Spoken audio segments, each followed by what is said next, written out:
자, 오늘 말씀은 히브리서 9장입니다. 하영이 안녕. 하영이가 생글생글 웃어서 예쁘네요. 자, 그런즉 첫 언약에도 실로 하나님을 섬기는 율례와 세상에 속한 성소가 있었도다. 자, 첫 언약은 먼저 언약이야. 언제를 떠올리는 거야? 아브라함과 하나님께서 맺으신 언약. 근데 아브라함과의 언약이 이루어졌냐라고 물어본다면 그렇지 않아. 오히려 깨어졌지. 마치 모세의 첫 번째 돌판이 깨어졌던 것처럼 왜 깨어진 거냐면 하나님께서 너희가 내 말에 순종하면 복을 주겠다. 그러니까 이 언약을 깬 거는 하나님이 아니야. 누가 먼저 깬 거야? 유대인들이. 어떻게 깼어? 하나님 말씀에 순종하기를 원치 않았지. 그게 계속 수천 년에 걸쳐서 증명이 된 거야. 얘네들은 하나님께서 좀 잘해주면 어떻게 돼? 하나님을 금세 잊어버리고 어디로 가서 붙어? 다른 신, 우상. 그러니까 이게 우리 사람들 관점에서 보면 이거야. 그때 한번 설명을 한 적이 있는데 어느 아내가 있다고 가정할게. 아내가 있는데 남편이 아내한테 엄청 잘해줬더니 잘해주면 잘해줄수록 이 아내는 옆집 남자한테 가. 그런 시츄에이션이야. 와서 아이고 우리 마누라 이쁘다. 우리 아내가 최고야 하면서 돈도 열심히 벌어다주고 필요도 공급하고 했더니 이 남편만 나가면 옆집 남편한테 가서 옆집 한테 가서 아이고 저 바보는 저 바보는 저 등신은 이래가면서 하고 있다고 생각해봐. 그걸 본 남편은 어떻게 해야 될까? 언약이 깨지는 거야. 이 언약이라는 거는 사실 언약이란 말을 듣는 순간 우리가 뭘 떠올리게 되면 좀 전에 아빠가 언급했던 결혼을 떠올릴 수밖에 없어. 결혼하기 전에 언약식이라는 걸 하거든. 그치? 노래 제목에도 있어. 하영이 잘 모르지만 옛날 뭐 슬픈 언약식. 그래서 뭐 언약이라는 것 자체가 기본적으로 계약인데 이거는 주로 어떨 때 사용하는 언어냐면 우리가 결혼을 얘기할 때 그래. 그럼 하나님과의 언약이란 말은 쉽게 얘기하면 하나님과의 결혼을 뜻해. 뭐라고요? 결혼. 그러면 이 우상을 섬긴다는 건 단순히 우상을 섬기는 게 아니라 쉽게 얘기해서 바람을 핀다는 거야. 근데 이 시대 자체가 바람을 피는 게 되게 당연한 시대가 돼버렸어. 그래서 간통죄도 폐지돼 버렸고 마치 그것을 반영이라도 하듯 교회도 아니라고 하지만 절대 웃긴 게 말이야. 이 바람 피는 사람들 잡아다 놓고 물어보잖아. 자기 바람 폈다고 그래? 아니라고 그래? 아니에요. 아니라고 하지. 절대 인정해? 아니 나는 아니라고 그래. 자기는 바람을 오죽하면 내로남불 내가 하면 로맨스 남이 하면 불륜이라고 그러지. 자기가 하는 거는 괜찮다고 생각하고 교회도 마찬가지야. 하나님을 버린 적이 한 번도 없다고 말을 해. 그러지만 정작 다른 신을 섬기고 있어. 그 얘기에 대해서는 그동안 많이 했기 때문에 되풀이하진 않을게. 뭐 대표적으로 뭐 우상, 수많은 우상들을 섬기고 있지. 우상이라는 것은 다시 말해 신이라는 것은 하나님 한 분 외에는 없어. 왜냐면 이 세상은 하나님의 창조물이거든. 그럼 어떻게 피조물들이 다른 신을 만들어낼 수 있겠어? 애초에 불가능한 거야. 그러니까 하나님께서 우리에게 나의 형상을 만들어라 만들지 말라? 만들지 말라. 이 말은 뭐를 의미하냐면 너희들이 종교적인 어떤 걸 만든다 한들 그게 나를 대신할 수 있다 없다? 없다. 그러니까 하나님께서 구속, 다시 말해 구원의 방법도 우리에게 의지하셔서 직접 만드셨어. 만들었다는 표현이 아니라 그 플랜, 계획을 누가 만드셨어? 하나님께서. 어떻게? 십자가를 통해서. 애초에 사람에게는 어떤 상황을 타개하거나 어떤 상황을 해결하거나 할 방법이 있다 없다? 없다. 그러니까 너희는 가만히 있으라고 하시잖아. 이 가만히 있으라는 게 제일 힘든 순종이야. 왠지 알아? 네? 사람은 이성이 있거든? 상황이 안 좋아. 눈 감고 있는 것도 뻔히 보고 있단 말이야. 그럴 때 뭘 하고 싶겠어? 가만히 있고 싶겠어? 하고죠. 근데 오히려 하나님께서 내리시는 명령은 아주 단순한 것 같지만 가장 어려운 순종이야. 뒤에서 애국 군대가 전력으로 쫓아와. 눈앞에는 홍해가 있어. 근데 이때 이들에게 내려온 명령은 뭐야? 가만히. 진짜 웃긴 게 말이야. 성경에 기록은 돼 있지만 아빠가 조금만 머리를 돌려보니까 그때 과연 다 순종했을까 싶어. 다양한 인간 군상이 나왔을 것 같아. 애굽으로 투항하러 뛰어가는. 걔네들 일본으로 죽었겠지? 왜? 말에 치여서. 말이 전속력으로 달릴 때 사람 그냥 가루가 돼버려. 그래? 기마병들이 보병들을 쓸어볼 때 하는 방법이 말 봤잖아 그때. 말 봤잖아요. 그래서 그 동물원에서 봤잖아. 봤지? 조금만 커. 엄청 커. 엄청나게 크지? 말이 우리가 영화에서 보는 느낌이 아니라 실제로 그 앞에서 쓰면은 나보다 일단 키가 한참 크고 덩치가 이만하고 몸통이 이따만해. 그러면 그 달려오던 말이 응? 정면으로 들이받으면 어떻게 되는 줄 알아? 응. 마치 차에 치인 거와 비슷한 그런 증상. 근데 말들이 또 이게 앞만 보고 뛰거든? 그리고 전투에 나가는 말은 눈앞 양옆에다가 이걸 만들어놔요. 왜 만드는지 알아? 보지면 옆은 보지도 말라는 거야. 전투에 나가는 그 기마병들을 쓰는 말들은 양옆에 시선은 막아버리고 정면만 보고 뛰게 만들어. 그거를 그냥 달려온단 말이야. 전차 바퀴 옆에 뭐가 있어? 이렇게 돌고 있는 칼날. 그 많은 영화에서 이미 소개가 됐어. 그 옆으로 지나가면 어떻게 되는지 알아? 죽어? 사람 그냥 다리가 쫙쫙 잘려. 그게 전쟁에 쓰는 그런 무기야. 근데 웃긴 게 말이야. 분명히 하나님께서 주신 솔루션은 가만히 있어라. 뒷말이 숨어있는데 뭐야? 내가 알아서 할게. 그렇지? 너희는 가만히 있어 내가 여호와 하나님 됨을 알지어다. 그러니까 언제 우리가 하나님의 위대하심을 깨닫게 되냐면 내가 손 떼고 나는 차렷하고 그 다음부터 기다리는 거야. 그러면 누가 일하시는 거야? 하나님. 아이러니하게도 가장 안 될 것 같은 상황에 하나님은 일하시는 거야. 성경에는 계속해서 그런 케이스가 나와 있다. 또 언제 있어? 다니엘과 세 친구. 다니엘과 세 친구가 그때 뭐 했나요? 가만히. 그냥 절 안 하고 뻗팅기고 가만히 있었죠. 그 뒷일은 어떻게 됐나요? 걔네가 뭐 어떻게 했어요? 뭐 덤블링을 넘었나요? 아무것도 안 했잖아. 상황은 어떻게 해결돼? 하나님께서 직접 오셨지. 예수님께서 직접 오셔서 아예 직접 오셔서 그들을 보호하시고 그러자 상황이 급반전되지. 어떻게 돼? 얘네들이 급격하게 높아져 버리지. 다 질문을 내리겠습니다. 자, 그들이 한 일이 뭔가요? 없어요. 없네요. 하나님 말씀 믿고 순종하고 가만히 있었어. 계속 얘기해볼까? 요셉은요? 뭐 했나요? 요셉이 뭐 출세하려고 이집트 잡혀간 그 죄수의 신분으로 뭔가를 해보려고 아니. 열심히 노력했어? 아니. 요셉이 한 거라고는 하나님의 약속을 믿고 억울하지만 그 상황을 보지 않고 하나님만 믿고 버틴 거야. 만약에 요셉이 주변 상황과 자기가 어떻게 해보려는 머리를 굴리는 사람이었으면 첫 번째로 보디발 와이프가 꼬셨을 때 저기는 권력자니까 내가 붙어서 뭘 좀 해봐야겠다. 이 상황을 타개해봐야겠다라고 했겠지. 단순히 성적인 그런 이 시험 외에도 지금 상황을 어떻게든 타개해보려고 머리를 굴려서 뭔가 했을 거야. 근데 요셉은 그러지 않았어. 어떻게 했어?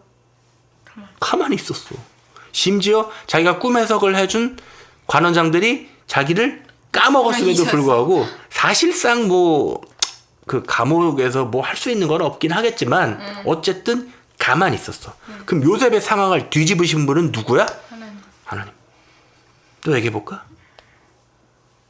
삼손은 좀 약간 액티브하고 좀 삼손이 힘이 세지는데 삼손이 한 일 있나요? 삼손이 아침마다 일어나서 팔굽혀펴기 100번 달리기 10km 뭐 그런 거 했다는 말 적혀 있나요? 아니요. 삼손은 그냥 가만히 있다가 얻어 걸린 거야. 누구의 힘을? 하나님. 또 바락, 입다. 지금 성경에 있는 히브리서에 있는 내가 뭐 나와 이제 믿음장에 입을 다 언급하기가 힘들 정도로 수많은 성경의 이 위인들은 또 그 유명한 그 갈멜산 전투. 하나님의 선지자가 비를 기다리면서 뭘 했나? 계속 뭔가를 했나? 가만히 있었어. 하나님께서 역사하시는 걸 기다렸어. 결국 어떻게 돼? 비구름이 조그맣게 막혔지. 그러니까 자기 사환에게 준비해라. 정말로 비가 쏟아지기 시작해. 그리고는 하나님께서 주신 능력을 입고 마차보다 빨리 달려. 맞아. 성경에 참 그런 달리는 말보다 더 빨리 달린다는 건 이건 사람의 굴레를 그냥 넘은 게 아니라 확실히 넘은 거야. 사람이 시속 50km 달려. 그래? 그래야 말보다 빨리 달리지. 말이 몇 킬로더라. 말이 꽤 빨라. 50km보다 더 빨라야 될 것 같은데? 대충 그냥 100km로 달려. 사람이 100km로 뛴다고 생각해봐. 미쳤어. 자동차가 막 운전하고 있는데 옆에 사람이 뛰어가. 그리고 시험 가버려. 보통 우리는 그 영화에서나 보는 거잖아. 성경에 그런 일이 벌어지는 거야. 누구 덕분에? 하나님 덕분에. 결론은 믿음의 본질은 내가 어떻게 해보려는 게 아니라 완전하게 하나님을 믿고 그분께 다 맡기고 기다리는 거야. 애초에 굉장히 순종적이 되는 거고 애초에 아주 능동이 아니라 수동적이 되는 거고 거꾸로 얘기하면 내가 기다리는 하나님께서 나를 구원하시지 않을 경우 난 어떻게 되는 거야? 죽는 거야. 그러니까 이거는 뭐를 수반해야 되냐면 죽음을 각오한 믿음이 존재해야만 해. 그치? 사람이 머리가 없지는 않기 때문에 그냥 바보는 아니잖아 우리가. 네 몰라요. 네 몰라요. 이건 아니잖아. 뭔가 생각은 하고 있어 머리가. 가만히 있는다 하더라도 머리는 끊임없이 움직이거든. 머리에 뭔 생각이 들겠어. 하나님께서 나를 그냥 까먹으시면 난 죽는데 그래도 믿는 거야. 이게 믿음의 어떻게 보면 본질이야. 자, 뭔 얘기가 다 빠졌지? 시작도 못했는데. 네. 자,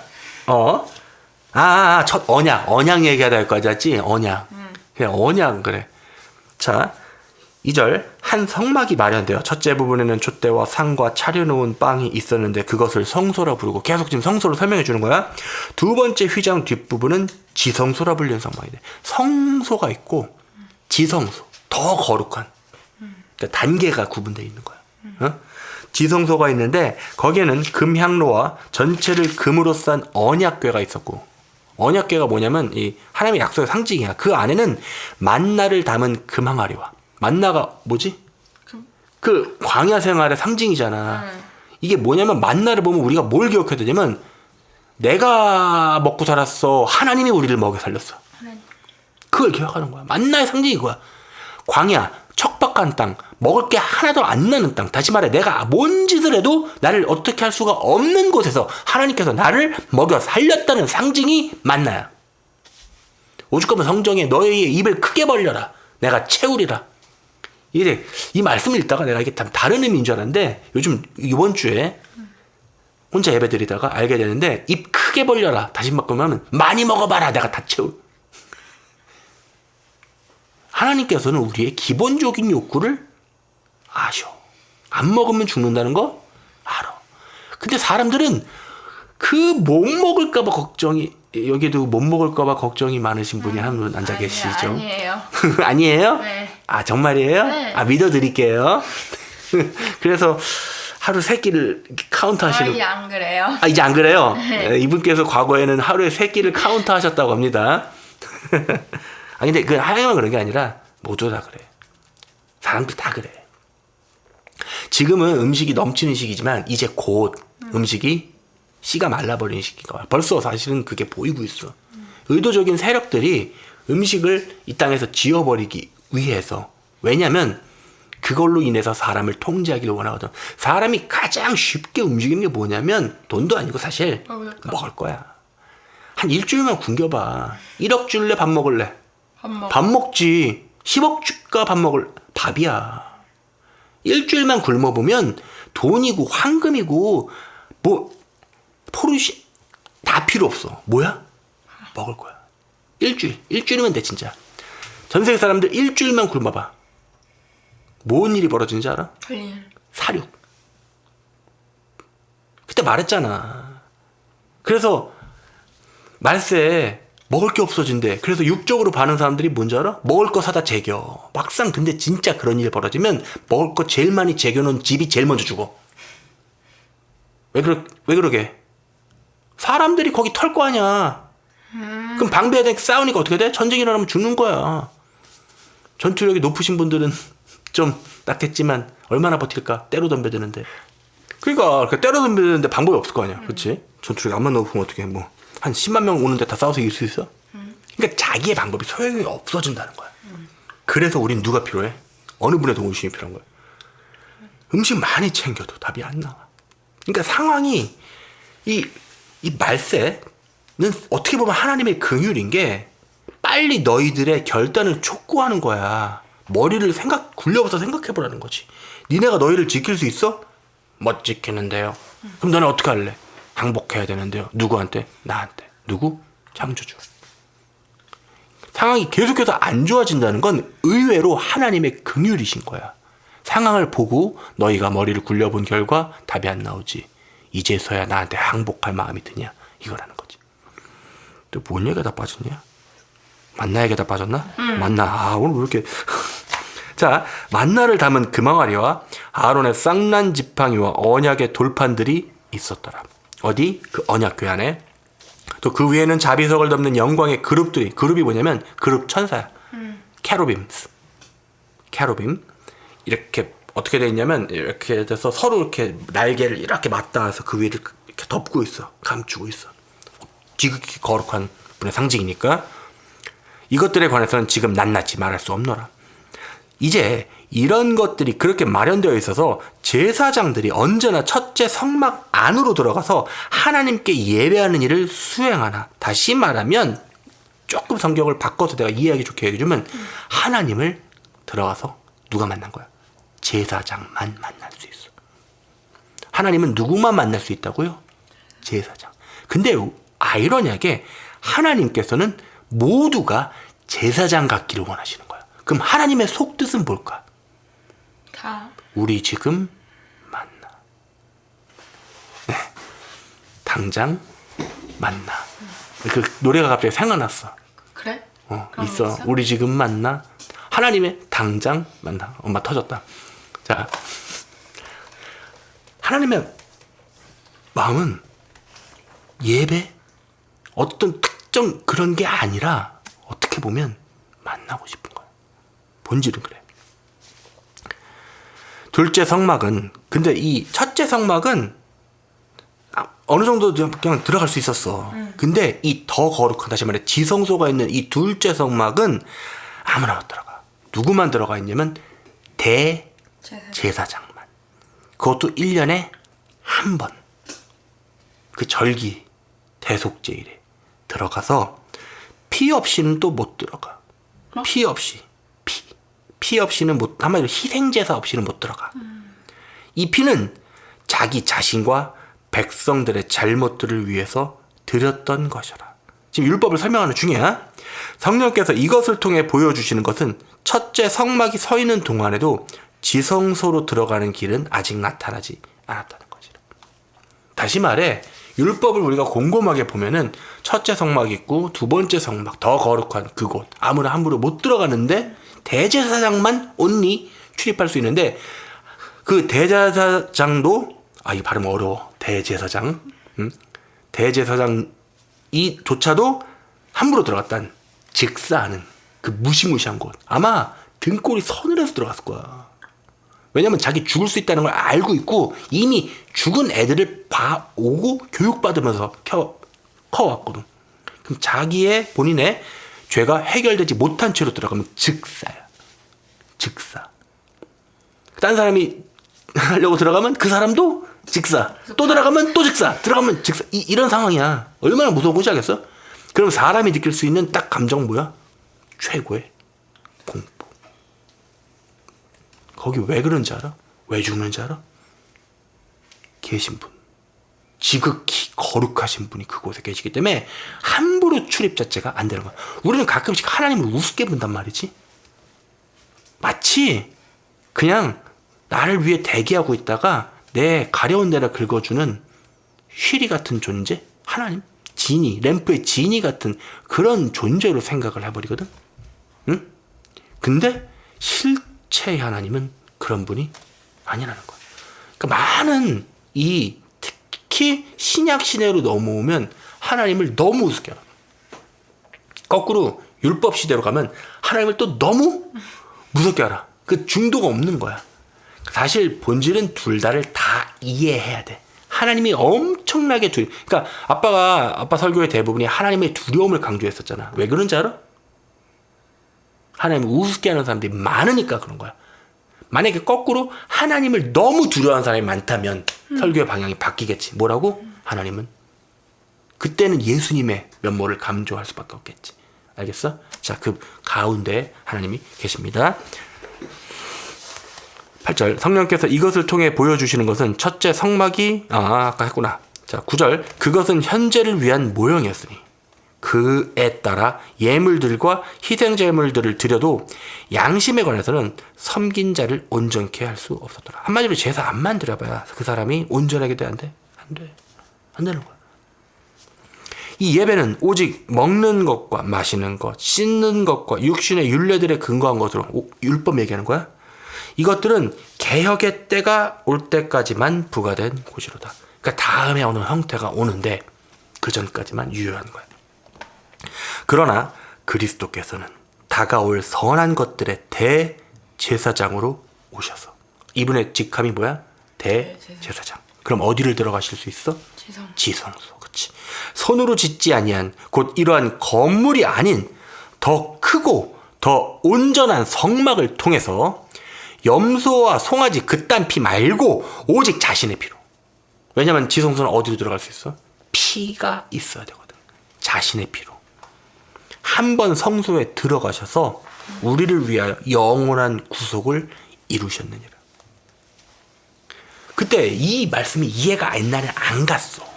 왜 안 갔는지 알아? 모순이 생기거든.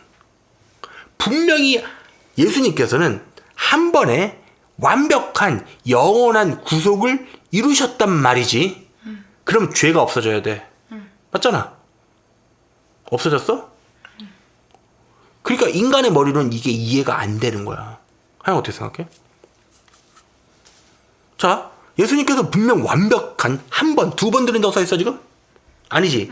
한 번에 그럼 예수님께서 십자가에 돌아가신 건 시점이 지금이야 과거야? 과거. 그냥 과거야? 한참 과거야? 한참. 근데 지금 죄 없어졌냐고? 아니. 그럼 어떻게 된 거야? 설명해봐. 안 없어지고. 안 없어진 거야? 근데 성경은 지금 뭐라고 하고 있어? 영원한 구속을 이루셨느니라. 왜 모순이 생기는지 알겠지? 그치? 아빠가 어떤 거 설명하는 건지 알겠지? 이게 말이 안 맞는 거야. 어느 쪽 말을 믿자니까 이게 말이 안 맞고. 그럼 죄가 없어진 건가? 아니, 아무리 날 보면 죄가 있는데 분명히. 나만 봐도 답이 안 나오는데 남들까지는 모르겠고 나만 봐도 지금 답이 안 나오는 이런 죄가 가득한 놈인데 그럼 예수님의 제사가 완벽한 게 아닌 거야라는 의심도 될 수 있고 그리고 뭐지? 그러다가 이해가 됐어. 왜냐면 예수님은 시간을 지배하시는 분이야. 그럼 질문을 바꿔볼게. 우리가 살고 있는 시점에 예수님의 제사가 완벽하게 들어졌을까요? 안 들어졌을까요? 아직 아니에요. 뭐라고? 우리가 살아가고 있는 이 시점, 지금 난 시간을 얘기하는 거야. 좀 더 이해하기 쉬우려면 타임머신 관점. 네. 어느 분께서 가장 힘들어하시는 그 시간의 개념을 이해해야 되는데 예수님께서는 분명히 지금 우리가 살고 있는 2000년 전에 십자가에 완벽한 제사를 이루셨어. 그치? 그리고 하나님께 바쳐주셔서 지상에서가 아닌 하늘나라에서의 완벽한 대속죄일, 다시 말해 대제사장으로서 모든 죄를 다 한 번에 없애버리셨어. 그러면 시간 간격이 엄청 뜨잖아. 그럼 정말 간단하게 설명해 줄게. 예수님께서는 어떤 여행을 하신 걸까요? 시간 여행. 어디로 가셔서? 미래로. 그럼 왜 굳이 그래야만 했을까요?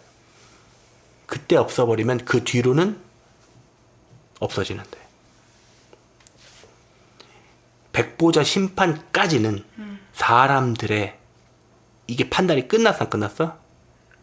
안 끝났잖아. 죄를 없애야 되지만, 응? 어느 시점 이후로 없애셔야 돼? 심판이 끝난 이후로.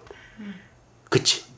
그래서 요한계시록을 보면 이게 이해가 가기 시작하는데, 이게 그때까지 이게 이성적으로 이해가 안 되는 거야. 분명히 죄를 다 없애셨는데 왜 우리가 살아가고 있는 이 시대는 죄가 있을까? 아, 지난번에 그때 묵상과 이어서 이제 이해가 슬슬 가기 시작하는 거야. 관점을 나는 사람의 관점으로 보고 있었구나. 하나님께서는 하루가 천년 같고 천년이 하루 같으며 심지어는 시간 자체를 지배하셔. 하나님은 모든 공간과 모든 시간대에 동시에 존재하시는 거야. 하나님은 지금 미래에도 존재하시며 과거에도 존재하셔. 그리고 그걸 간단하게 넘나드실 수 있어. 이해가 되지? 그러니까 우리는 시간에 묶여있는 연약한 존재로서 그게 도대체 이해가 안 가는 거야. 그럼 여기서 한술 더 떠서 요한계시록이나 다니엘서에 이 선지자들에게 나타나는 새 시간이 갑자기 한꺼번에 보여주는 현상이 왜 벌어지는 건지 알아?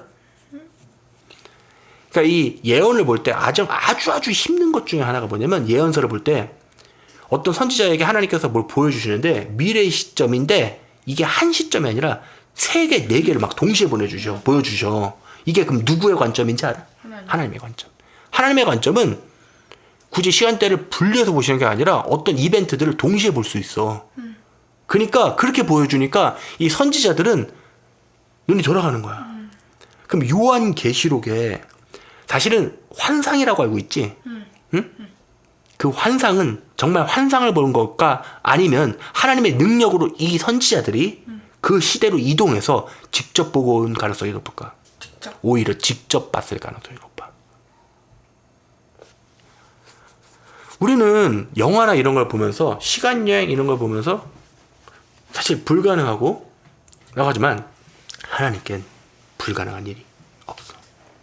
그리고 성경의 많은 내용이 기본적으로 시간까지는 넘어가도 이 하나님의 사람들을 성령이 들어서 다른 장소로 뭐 이동시켜. 나와 실제로 내가 지어내는 얘기가 아니야. 에스겔 대표적으로. 에스겔 알지? 에스겔은 머리끄댕이 잡혀서 끌려갔지. 그런 식으로 사람의 공간을 이동시키시는 내용이 아주 많이 등장하거든. 그러면 하나님께서는 시간에 제약이 없어. 그러면 하나님의 능력을 동원하면 사람 또한 시간의 제약을 없게 일시적으로 할 수가 있어. 그치? 왜냐면 이분은 시간과 공간과 스피드, 속도가 이미 무한이신 분이시니까. 아주 어려운 내용이지만 설명을 굳이 우리의 안 좋은 머리로 하려면 그런 거야. 그렇다고 내가 하나님을 완벽하게 지금 이해했고 완벽하게 설명했다고 생각하지는 않아. 그나마 우리가 자 어디까지 했지? 그래서 하나님께서 예수님께서 온전한 제사를 드리신 건 정말이야. 그러나 아직 우리가 살고 있는 시대에 이게 적용되지는 않았어. 그러나 그 피를 믿는 자에겐 그것으로 가는 길은 열린 거야. 자, 돌아올게. 자, 13절 황소와 염소의 피와 암송아지의 제도 불결한 자들에게 뿌려 그 육체를 정결케 함으로써 거룩하게 한다면 과거의 율법은 그런 식으로 그들을 정결하게 해줬어. 황소 따위도 염소 따위도 암송아지 따위도 정결하게 할 수 있었다고 한다면 하물며 영원하신 성령을 통하여 흠없는 자신을 하나님께 드린 그리스도의 피가 어찌 죽은 행실에서 너희 양심을 정결케 하여 살아계신 하나님을 섬기게 하지 못하겠느냐. 그 동물들 따위도 너희를 정결케 할 수 있었는데 사이즈가 그냥 비교도 안 되는 이분께서 그리스도께서 어찌 너희를 정결하게 하지 못하겠냐 라고 하는 거야. 이런 이유 때문에 그는 새 언약의 중보자이시니 이는 첫 언약 때 범죄한 것들, 다시 말해 율법으로 범죄한 것들을 구속하시려고 죽으심으로써 부르심을 받은 자들로 그 영원한 유업의 약속을 받게 하시려는 것이라.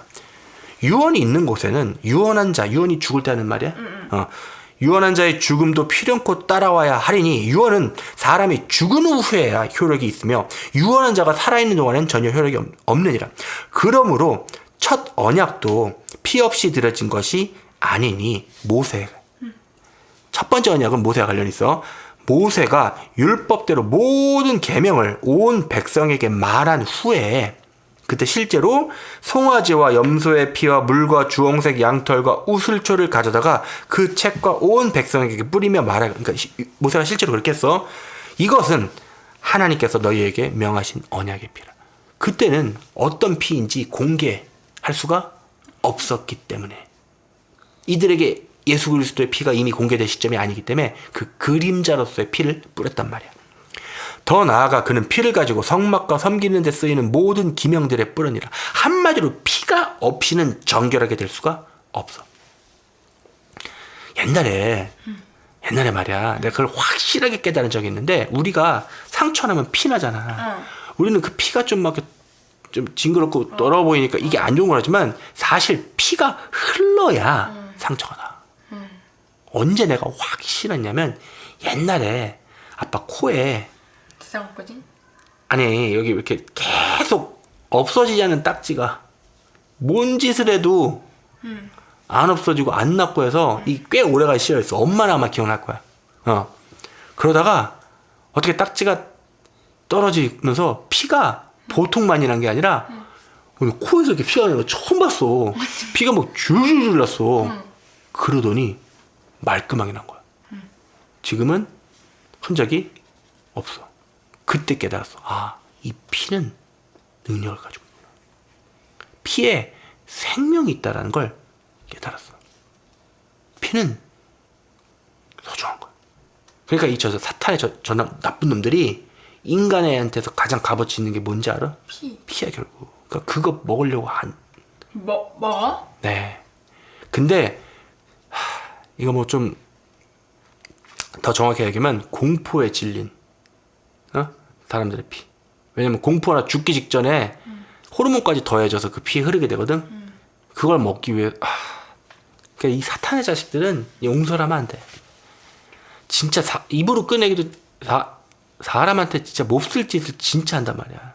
그러니까 절대 하나님께서 이들을 용서할 리 없어. 복수. 요즘 복수의 드라마가 요즘 아주 마침 그 제목도 영광이잖아. 근데 마침 이 시기에 그 복수라는 임에, 물론 이걸 만든 세력은 사탄의 세력이지만 나는 그걸 허락하신 분도 하나님이라고 보거든. 진짜 복수는 누가 하는 거냐면 문동훈이 아니라 하나님께서 하시는 거야. 그리고 비교도 할 수 없을 만큼 피의 잔치야. 요한계시록에 우리에게 증언해. 요한계시록의 그 복수의 장면을 보면 피야. 그렇게 나쁜 것들한테 그냥 피. 다 죽여버린 거야. 용서해줘? 아니, 다 죽여버린 거야. 너무나 무서울 정도로. 그게 하나님의 복수야. 다시 돌아올게. 피 얘기하다 또 빠졌지? 응. 피를 뿌렸지. 22절. 율법에 따르면 거의 모든 것이 피로써 정결케 되나니. 피가 정결케. 피 흘림이 없이는 죄사함이 없느니라. 그러므로 하늘들에 있는 것들의 모형들은 이런 것들을 깨끗게 할 필요가 있었으나 하늘에 있는 것들 그 자체, 원본, 오리지널은 이것들보다 더 좋은 희생제물. 그러니까 이 모형들은 동물이나 이런 걸로 대충 됐는데 정말 오리지널의 하늘에 있는 것들은 더 좋은 제물이 필요해. 그 제물이 누구야? 예수 그리스도. 이는 그리스도께서 실물의 모양인 손으로 만든 성소들에 들어가지 아니하시고 물 좀 줘.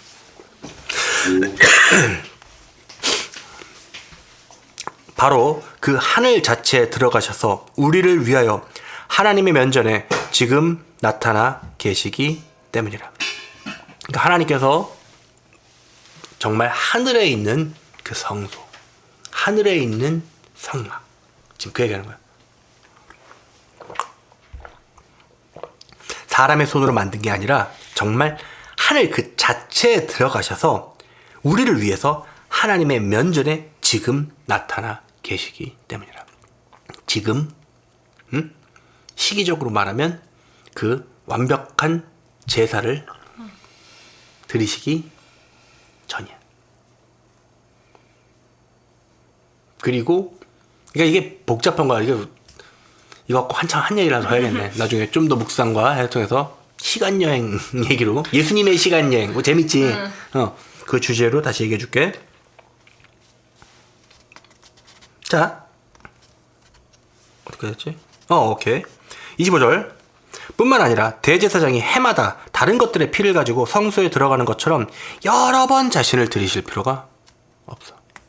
가톨릭이 못된 것들은 무슨 미사를 드릴 때마다 실제 그게 예수 그리스도의 피와 살로 변한다고 미안한데 개소리야. 어디서 이것들이 함부로 진짜.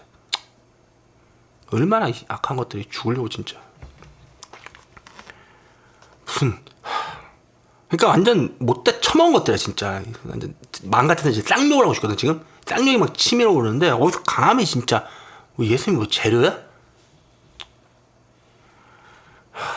네.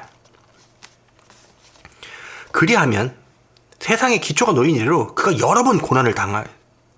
무슨 우리의 죄를 해결할 때마다 예수님 계속 아니잖아 그건. 그치? 이제 그는 자신을 희생제물로 드려 죄를 없애시려고. 잘 들어. 아빠가 아까 했던 말의 반증이 여기 있어. 뭐라 그래? 세상 끝에 한 번 나타나셨느니라. 아까 설명을 듣고 나서 이 구절을 읽으니까 시간 여행의 흔적이 보이십니까? 히브리서. 그러니까 이 바울은 난 100% 확신해. 바울이야 이거. 문체로 봤을 때 히브리서를 저자는 문체 자체가 바울인데 세상 끝에 한 번 나타나셨느니라. 세상 끝에 나타나신다. 이제 알겠어? 자, 한 번 죽는 것은 사람들에게 정해진 것이고 그 뒤에 심판이 정해진 것 같이 그리스도께서도 많은 사람의 죄들을 담당하시려고 한 번 들어지셨고 이 제사는 한 번이었단 말이야. 그걸 강조하는 거야. 가톨릭 그 이단 새끼들이 말하는 것처럼 매번 미사, 응? 심지어 아주 쇼를 하죠. 신부란 것들이 거기 방 안에 들어가가지고 죄를 들어준 다음에 지가 죄를 없애. 뭐? 고해성사한다고 그러잖아. 그 마귀 새끼들이니까 뭐 그렇다 칩시다. 네. 두 번째는 자기를 바라는 자들을 구원에 이르게 하시려고 죄 없이 나타나시리라. 예수님께서 말세 마지막에 나타나실 거잖아. 죄 없이. 자, 오늘 본문은 다 읽었어. 9장은 그렇게 길진 않았는데 중간에 많이 빠지고 할 얘기가 많았지. 그러니까 예수님께서는 제사를 계속 드리실 필요가 없어. 그러나 우리 마음속에서 예수님의 그 십자가는 한 번이 아니라 여러 번 다중으로 나타날 수밖에 없어. 왠지 알아? 결국 내 죄를 해결하실 분은 예수님이야. 그러면 그때마다 나는 뭐를 떠올리게 되냐면 예수님을 떠올릴 수밖에 없는 거야. 내가 내 죄를 나의 방법으로 해결할 방법이 없기 때문에 결국 예수님께서는 내 관점에서는요, 내 시점에서는 어쩔 수 없이 한 번 또 드려지셔야 되는 거야. 그러니까 이 미안함과 이 죄송함을 깨달은다면 사람이 자기의 의지가 아니라 정말 면목이 없어서라도 어떻게 해서라도 죄를 덜 짓고 싶어져. 나는 근데 미련한 인간이라 죄를 아예 안 질 수는 없겠지만, 그러니까 발악을 해도 어딘가에서 내가 알지도 못한 채 죄를 짓고 있겠지만 내 의지와 상관없이 나는 멍청하니까. 그렇지만 내가 깨달을 때마다 깨닫는 건 예수님은 나를 위해서 그 고귀한 피를 희생하셨구나가 내 안에 들어오는 거야. 그럼 이게 자꾸 새겨진 사람은 이전과는 점점 다른 삶을 살아. 그것을 성경에서는 성화라고 표현하는 거야. 내가 죄가 없어진 것도 아니고, 내가 살아가는 시점에 완벽한 제사가 들어져서 모든 죄와 사망이 다 불못에 들어간 것도 아니기 때문에 지금 나한테 내가 살아가는 시점에서의 죄는 여전히 있지만, 그러나 예수님을 바라보면서 마지막 때를 우리가 준비해 나가는 거지. 결국은 구원은 진행형인 거야. 이걸 이해 못하는 자들이 한 번에 완벽한 제사가 들어졌는데 우리 죄가 없어졌다라고 선언하는 거야. 왜? 하나 말고 둘은 모르니까. 오늘 우리가 내를 여기서 예수님께서는 모든 시간대에 동시에 계신 분으로서 히브리서에서도 그렇잖아. 어떻게? 언제 나타나신다? 세상 끝에 한번 나타나셨느니라. 왜? 그러니까 예수님께서 제사를 드리시는 그 시점은 시간상으로 저 후로 가셔야 하는 거야. 그러니까 바울도 그 부분을 분명히 알고 있었던 거지. 나도 지금 안 거지. 자, 우리가 히브리서를 통해서 계속 뭐를 지금 보고 있는 거냐면 제사장, 제사, 율법, 성소, 지성소 이런 것들 어떻게 보면 가장 중요한 핵심을 보는 거야. 성경에서 가장 중요한 핵심은 이거밖에 없어. 그치? 자, 다시 우리 처음에 만나로 돌아가서 결국 많은 사람들은 하나님을 만날 때 뭐로 처음 만나냐면 만나 때문에 만나. 만나 때문에 만나. 네. 만나 때문에 만나. 어쩌면 하나님께서 그 의도를 가지셨을 수도 있지. 왜냐면 언어 유희의 이것이거든. 우리가 어떻게 만나? 만나 때문에 만나. 말로 바꿔보면 자기의 필요, 일상생활에 먹고 사는 문제를 해결하기 안 되다 보니까 결국 하나님한테 의지하다가 만나 때문에 하나님을 만난단 말이야. 근데 이 만나에만 머물러 있으면 답이 안 나오는 거야. 만나는 그냥 하나님을 하나님을 만나기 위한 도구에 지나지 않고 우리는 거기서 한 단계를 더 넘어가야 되는데 그게 오늘 마무리에 얘기했던 예수 그리스도의 비야. 결국은 우리가 예수님을 만나. 그치? 만나로 통해서 예수님을 만나고 거기서 또 끝이 아니야. 뭔 소리예요? 예수님 만났으면 끝이지. 아니에요. 이제 어디를 예수님을 통해서 성소를 넘어서 어디를 들어가? 어디를 들어가? 지성소. 거기는 대제사장이 나는 원래 들어갈 수 있어 없어? 못 들어가. 근데 이렇게 표현을 쓸게. 누구한테 엎혀 들어가? 거기를 원래 들어가실 수 있는 그분을 통해서 엎혀 들어간다고. 깍두기로. 그러면 거기에 누가 계셔? 하나님. 하나님의 궁극적인 목적은 예수님의 희생도 아니고 만나도 아니고 심판도 아니고 어디서 만나고 싶은지 알아? 지성소에서. 왠지 알아? 지성소에 계신 그분이 하나님의 본면모네. 생각해봐. 이렇게 정말 만나고 싶은데 나의 원래 모습을 다 못 보여주면서 만나고 싶을까? 다 보여주면서 만나고 싶어. 지성소는 그런 곳이야. 하나님의 진면목을 우리가 다 알 수 있는 그곳에서 하나님은 우리를 만나고 싶으신 거야. 그게 하나님의 속뜻이야. 그래서 내가 어떻게 알았겠어? 하나님께서 가르쳐 주시니까 하는 거지. 지금 실시간으로. 그러니까 오늘 예배의 본질은 우리 지금 만나자. 만나서 부부 사이만 할 수 있는 그 아주 순도 높은 그 대화를 나와 나누자. 나와 즐거움을 함께 누리자. 그 즐거움에 같이 참여하자. 근데 거기는 아무나 들어갈 수 없어. 오직 누구만 들어갈 수 있어? 예수 그리스도. 예수 그리스도와 하나가 된 자 외에는 그곳에 아무도 들어갈 수가 없는 거야. 결국은 우리가 그 지극히 거룩한 그곳에 들어가기 위해서 하나님은 우리를 초청하신 거야. 어떤 메신저를 통해서 예수 그리스도를 통하지 않고는 우리는 절대로 하나님을 만날 수 없어. 지금 이해를 위해서 이분법적으로 얘기했어. 예수 그리스도 하나님을 일부러. 근데 그러나 예수 그리스도는 하나님이야. 말장난이 아니라 그래. 그래야만 우리가 이해할 수 있어. 우리의 한낱 그 떨어지는 머리 갖고는 그렇게 설명을 해야만 이해할 수 있기 때문에 그렇게 설명하는 거지.